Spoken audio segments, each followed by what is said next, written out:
Hi hello friends, എല്ലാ കൂട്ടുകാർക്കും നമ്മുടെ ഇഷ്ടമാത്ര സീരിയലിലെ നാളെ നടക്കാൻ പോകുന്നതിനുള്ള അടിപൊളി എപ്പിസോഡിന്റെ റിവ്യൂയിലേക്ക് തന്നെ സ്വാഗതം കേട്ടോ. അങ്ങനെ ഡോക്ടർ ദേവികേനെ നൈസായിട്ട് വിളിക്കാട്ടോ മഹേഷ്, കാര്യങ്ങൾ സംസാരിക്കാൻ വേണ്ടിയും കാര്യങ്ങൾ ചോദിക്കാൻ വേണ്ടിയിട്ടൊക്കെ. ആ സമയത്ത് ദേവികയെ മനസ്സ് വിചാരിക്കേണ്ടത് എന്തിനായിരിക്കും വിളിക്കണത്, വല്ല ട്രാപ്പാണോ, പോണോ വേണ്ടയോ എന്നൊക്കെ ഇങ്ങനെ വിചാരിക്കുന്നുണ്ട്.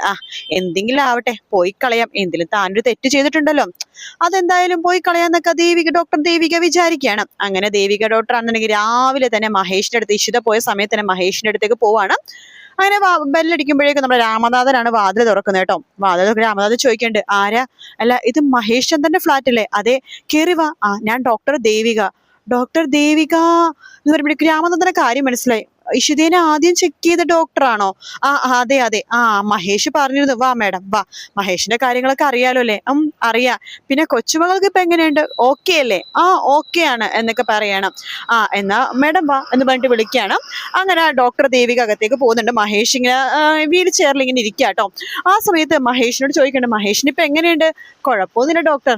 എന്ത് പറയാനാണ്, മനുഷ്യരായ എല്ലാ അവസ്ഥയും കടന്നു പോകണമെന്നില്ലേ? എന്തായാലും മരണം ഞാൻ മുമ്പിൽ കണ്ടു. ഇപ്പൊ മരണത്തിന് തിരിച്ചൊന്നൊരു ജീവിതമാണ് പൊതുജീവിതം. ഒരു കണക്കിന് ഇതാ നല്ലത്.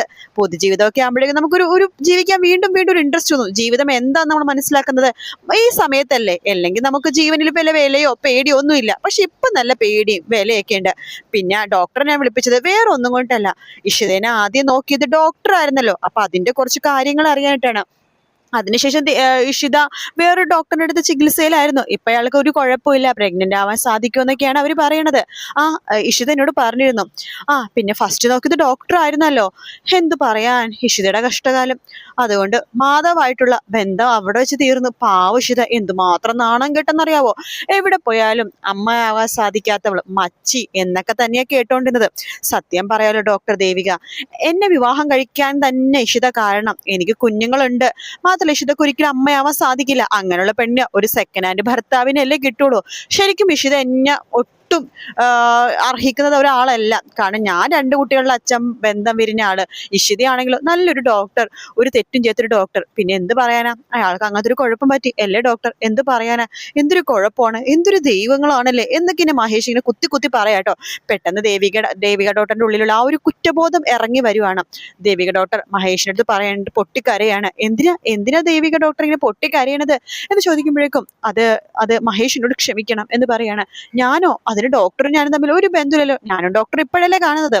അതെ ശരിയാണ്, പക്ഷേ എനിക്ക് മഹേഷിനോട് കുറെ നാളായിട്ട് ഒരു കാര്യം പറയണമെന്നൊരു ആഗ്രഹം ഉണ്ടായിരുന്നു. ഇഷിതടുത്ത് പറയാന്നാണ് വിചാരിച്ചത്. പക്ഷെ ഇഷിത ഇത് എങ്ങനെ എടുക്കുമെന്നോ ഒന്നും എനിക്കറിയില്ലല്ലോ, അതുകൊണ്ട് എനിക്ക് പറയാൻ സാധിച്ചില്ല. എന്താ നിങ്ങൾക്ക് പറയാനുള്ളത് എന്ന് ചോദിക്കുകയാണ്.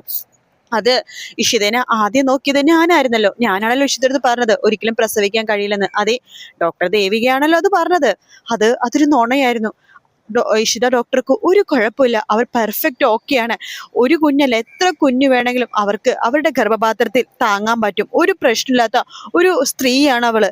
പിന്നെ ഡോക്ടർ അന്ന് പറഞ്ഞതോ അത് മനസ്സുനി അമ്മയുടെ ആ ഒരു നിർബന്ധത്തിൽ ഞാൻ പറഞ്ഞതാണ്. അവരുടെ നിർബന്ധം മാത്രമല്ല കേട്ടോ, അവരെനിക്ക് നല്ലൊരു തുക വാഗ്ദാനം ചെയ്തു. ആ തുക കിട്ടാൻ വേണ്ടി ഞാൻ അങ്ങനെയൊക്കെ പറഞ്ഞതാണ്. പക്ഷേ എൻ്റെ നശിച്ച ബുദ്ധിക്ക് അങ്ങനെ തോന്നി. അതുകൊണ്ട് ഞാൻ പലതും അതിനുശേഷം അനുഭവിക്കേണ്ടി വന്നു. എൻ്റെ കൊച്ചുമകളാ അതൊക്കെ അനുഭവിക്കേണ്ടുന്നത്. എൻ്റെ അവസാനം കണ്ടില്ലേ, ഞാൻ ഡോക്ടർ ഇഷിതയുടെ കാല് പിടിക്കേണ്ട അവസ്ഥ വന്നു. അതാണ് പറയണത്, ഞാൻ ചെയ്ത തെറ്റുകൾ ഞാൻ തന്നെ അനുഭവിക്കണത്. ഞാൻ മാത്രമല്ല, എൻ്റെ മോളും കൊച്ചുമകളും ഒക്കെ തന്നെ അനുഭവിക്കുകയാണ് എന്ന് പറയാണ്. അപ്പോ നിങ്ങൾ പറഞ്ഞു വരുന്നത് നിങ്ങൾ കാരണമാണ് ഇഷിതക്ക് ഒരു കുഴപ്പമുണ്ടായിട്ടില്ല, നിങ്ങൾ വെറുതെ പറഞ്ഞുണ്ടാക്കിയ കഥയാണ് എന്നൊക്കെയാണ് നിങ്ങൾ പറയണേ അല്ലേ? അതെ.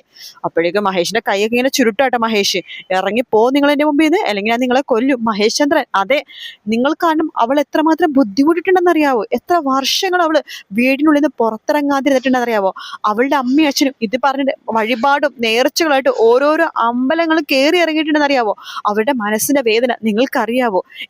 ഞാൻ പോലും കല്യാണത്തിന് മുമ്പ് ഇഷിതനെ കളിയാക്കിയിട്ടുണ്ട്, മച്ചിയാണെന്ന് പറഞ്ഞിട്ട്.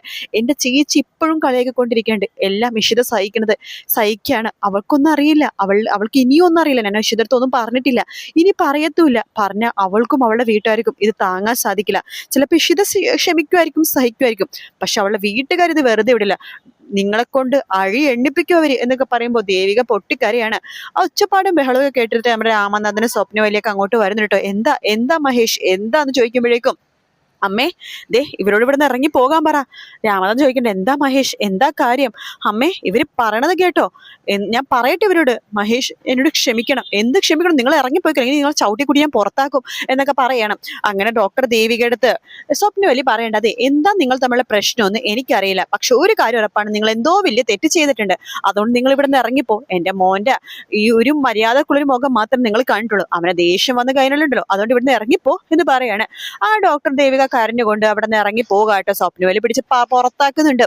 ശേഷം മഹേഷിനോട് ചോദിക്കണ്ടേ, എന്താ മോനെ, അവരാരാ, എന്തിനാ നീ അവരോട് ദേഷ്യപ്പെട്ടതെന്നൊക്കെ ചോദിക്കണം. ആ സമയത്താണെന്നുണ്ടെങ്കിൽ നമ്മുടെ എന്താണ് മഹേഷ് പറയണ്ട, അത് വേറൊന്നുമല്ല എന്ന് പറഞ്ഞിട്ട് കാര്യങ്ങളൊക്കെ പറയാണ്. ഇഷിതനെ ആദ്യം ചികിത്സിച്ച ആ ഡോക്ടറായിരുന്നു, ഡോക്ടർ ദേവിക. അവരാണ് പറഞ്ഞത് ഇഷിതക്ക് ഒരിക്കലും അമ്മയാകാൻ സാധിക്കില്ലെന്ന്. അതെ, അവരാ പറഞ്ഞത്. ഇപ്പൊ എന്തു പറ്റി? അവരത് കള്ളമാണ് പറഞ്ഞത്. കള്ളവോ? അതെ, മനസ്സുനി അമ്മ ഉണ്ടല്ലോ, മാധവിന്റെ അമ്മ, അവർക്ക് ഇഷിത അവരുടെ മരുമകളായിട്ട് വരുന്നത് ഇഷ്ടമല്ലായിരുന്നു. അതുകൊണ്ട് അവർ കള്ളം പറഞ്ഞ് ആ വിവാഹം മുടക്കാൻ വേണ്ടി കള്ളം പറഞ്ഞതാണ്. ഈശ്വര, ഇത്രയും വലിയ കള്ളം അവർ പറഞ്ഞോ? അവരെന്തൊരു സ്ത്രീയാണ്. അതേമേ, എനിക്കിത് സഹിക്കാൻ പറ്റുന്നില്ല. പാവം ഇഷിത, എന്തുമാത്രം അമ്മ അനുഭവിച്ചത്. പാവം, എനിക്കത് ആലോചിക്കുമ്പോൾ സഹിക്കാൻ പറ്റുന്നില്ല. അമ്മയാണ്, അമ്മ പോലും അവളെ കുറ്റപ്പെടുത്തിയിട്ടില്ലേ?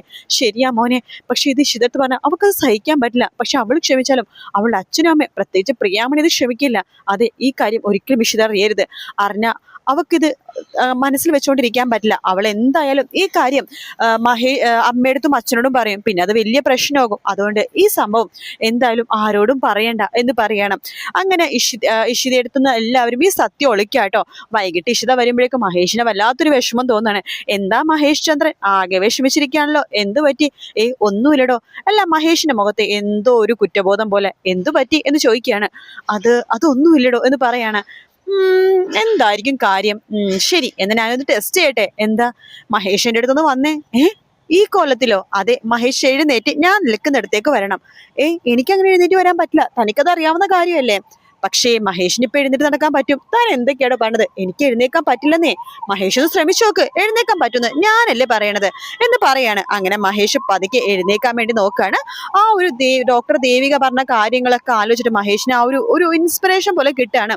ഇഷിതയ്ക്ക് വേണ്ടി തനിക്ക് എഴുന്നേറ്റേ പറ്റൂ, അവൾക്ക് നല്ലൊരു ജീവിതം തനിക്ക് കൊടുത്തേ പറ്റൂ. എന്നൊരു തോന്നലൊക്കെ ഉണ്ടായ മഹേഷ് പതുക്കെ അങ്ങോട്ട് എഴുന്നേക്കാട്ടെ. എഴുന്നേക്കൊക്കെ മാത്രമല്ല, നടക്കുകയും ചെയ്യുന്നത്, ഇഷിതയുടെ അടുത്തേക്ക് പോവുകയും ചെയ്യുന്നുണ്ട്. പിന്നീട് ഇഷിതനെ പിടിച്ച് കറക്കുകയൊക്കെ ചെയ്യുന്നുണ്ട് കേട്ടോ. പക്ഷെ സ്വപ്നവലിക്ക് ഇത് മനസ്സിൽ വെച്ച് അധികം നാൾ നിൽക്കാൻ പറ്റുമെന്നില്ല. സ്വപ്നവലി തന്നെ ഈ സത്യങ്ങളൊക്കെ തന്നെ ഇഷിത എടുത്ത് പറയും കേട്ടോ. പിന്നെ പ്രിയാമണി അറിയും, നമ്മുടെ മാഷ് അറിയും, പിന്നെ മനസ്സിനിക്കിട്ട് കിട്ടാൻ പോകുന്നതേ ഉള്ളൂ. എന്താണ്, നല്ല അടിപൊളിയായിട്ടുള്ള എപ്പിസോഡ്സ് തന്നെയാണ് കേട്ടോ ഇനി ഇഷ്ടം മാത്രം സീരിയലിൽ അങ്ങോട്ട് വരാൻ പോണത്. പിന്നെ മഞ്ജുമക്കുള്ള പണിയും കൊടുക്കാൻ പോകുന്നേ ഉള്ളൂ. പിന്നെ രചനയുടെ കാര്യം പറയണ്ട, രചനയാണ് ഇതിനെല്ലാത്തിനും പിന്നിലുള്ള സത്യം. സാന്ദ്ര കണ്ടുപിടിക്കും.